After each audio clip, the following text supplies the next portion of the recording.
সেই সময়টাতে ভাইরাল মোনালিসাও হাক্কি বাক্কি হয়ে গেছিল যখন তার সাথে দেখা করার জন্য অন্য কেউ নয়, তার স্বপ্নের হিরো সালমান খানও ইন্দোর তার বাড়ি থেকে যান।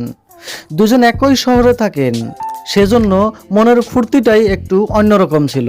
তারপরেই মোনালিসাকে নিয়ে সলমান এমন কথা বললেন জানলে আপনিও আচরিত হয়ে যাবেন। মহাকুম্ভ মেলা থেকে এক রাতের ভিতরেই স্টার হয়ে যাওয়া মোনালিসা এখন সোশ্যাল মিডিয়াতে এক সেন্সেশন হয়ে গেছে। তার সাথে এক সেলফির জন্য কতই না অপেক্ষা করছেন দর্শকরা, কিন্তু সে জানতোই না সালমান খানও তার চোখের দিওয়ানা হয়ে যাবে এবং তার সাথে দেখা করার জন্য তার বাড়ি ইন্দোরে আসবেন। সলমান খান মোনালিসার সাথে দেখা করতে গেছেন এবং জানান তার সাথে ফিল্মও করবেন সলমান। মোনালিসা কিছু বুঝতেই পারছিল না ভাইজানের সাথে কিভাবে কথা বলতে হবে। বাই দ্য ওয়ে দোস্ত, সলমান খানের এমন এন্ট্রি কেমন লাগলো কমেন্ট করতে ভুলবেন না আপনার মত।